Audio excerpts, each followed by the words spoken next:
the Old Testament is written in Hebrew, the New Testament is written in Greek. And it is so important, and then it's been translated already into English and other languages.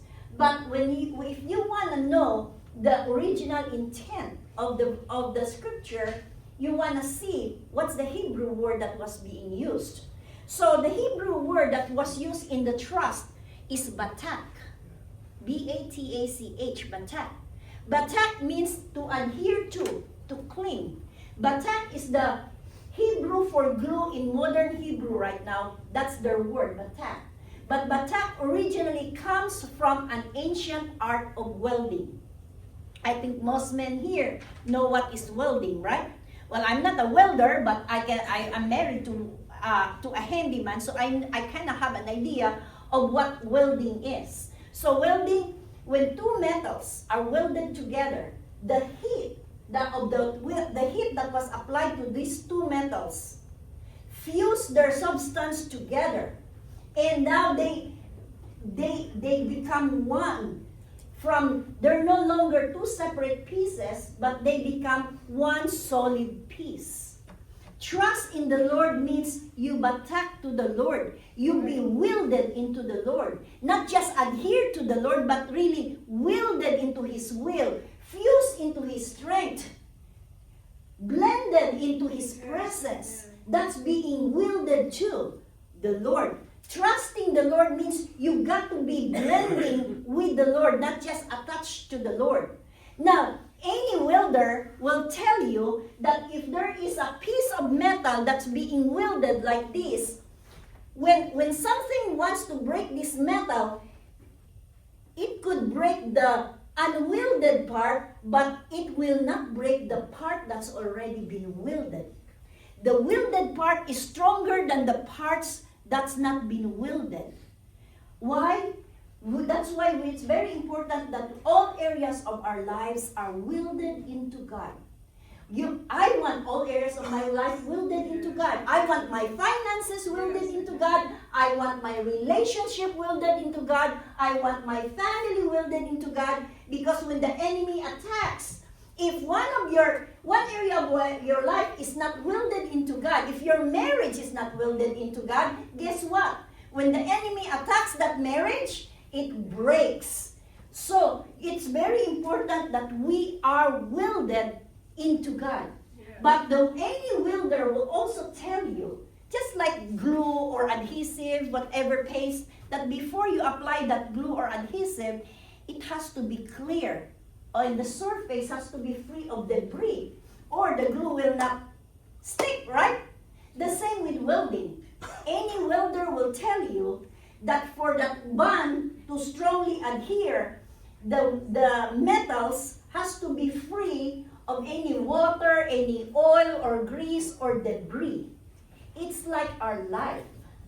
If we want our life adhering, welded into God, we need our lives to be free of impurities.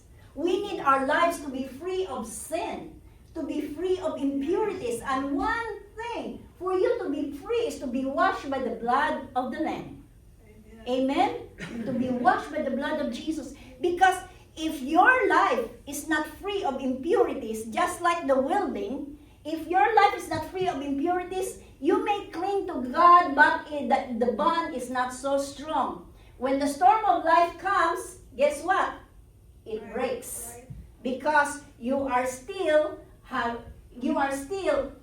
carrying your sin, impurities in your life.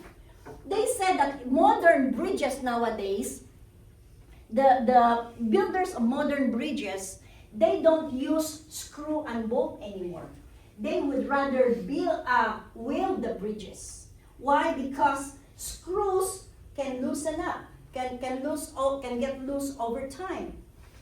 Bolts can get loose over time, and screw can break under pressure. So they want to build the steel beams of the bridges so that it could carry the weight of the traffic, so that it can withstand any storm, so that it can even withstand any earthquake. If your life is welded into God, you can withstand anything. You can withstand the trials of life. when there are mighty, mighty storm in your life, when the wind of adversity blows into your life, if you are wilted into God, you cannot be moved. If you are wilted into God, you cannot be moved. Amen? Amen. It is very important for us to get ourselves wilted into God so that the adversities of life cannot move us, just like the bridge that been welded. And it is very important for us to surrender all areas of our life to God and wield it into God, or else it will easily break. Yes. Amen? Amen. Now, the next verse is, lean not on your own understanding. Do you have husbands who don't want to use GPS? Or you have wives who don't like using GPS? You know, Pastor Raz don't like to use GPS. All our cars have GPS, but he rely on his own understanding. He rely on his own knowledge where to go, because he's been traveling, all over the country as a roofer. He's been to every state of this country except maybe Alaska, but he's been to every state chasing roof. So he knows the way, or he thinks he knows the way. And if we get lost, he won't admit that he was lost. But you know what? If you have a GPS, if you're from Indiana and you want to go to Florida, from Indiana, can you see Florida? No. From here, where you are, you can't see where your destination, but the GPS can. Because the GPS is powered by the satellite up there in the sky. So you're still in Indiana, but the GPS already can see Indiana and Florida and can see all the different routes that you can take going to Florida. But the problem with us is we treat God like we treat our GPS. Sometimes our GPS will take you to the long route and you don't like it. You want shortcuts. You want to go there faster. You don't want to wait. The GPS will say, take this route. How many hours? 10? And there's a shortcut here that said 8. I'll go take the 8, even if the GPS point you to 10. We don't want to be taken detour either. The GPS would tell you to go an alternative route and you don't want to.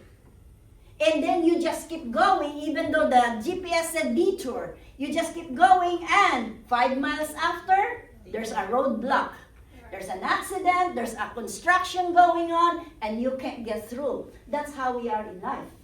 We believe that God can take us to our destination, but sometimes we don't follow where God leads us. Sometimes we want to take shortcuts. We don't want to wait on His perfect timing. We want to take the route ourselves. We rely on our knowledge on where to go instead of surrendering to God and let Him lead you in your journey. Many of us are growing in faith but not growing in trust. You know what that means? What's the difference between faith and trust? What's the difference between faith and trust? Will, you have faith in God. You know that God is able. You know that He's up there. That you know that He's powerful. You know that He has all the power, that He can. He is able. He can. Faith is knowing, believing that God can. God can provide. God can heal. God can restore. Trust is believing that He will. Faith is believing He can. You believe God can, but do you trust that He will? After being where I was, yes. Yes. You have to. The faith is the root, and from your faith, trust is there. Trust is the seed. So you have faith in His being. You have faith in His character. You have faith in His promises. But trust is depending on Him to fulfill that promise in your daily life. Now, if you trust God, you will let go of the will. You will let Him control the will. You will surrender your journey to God. You will let the GPS take you Even though you think you know where to go. Even though, Wally, you think you know where Champagne is, if God say, this is the route, you have to obey, even though it will take you an hour more. Sometimes, we don't want to be rerouted by God, but God can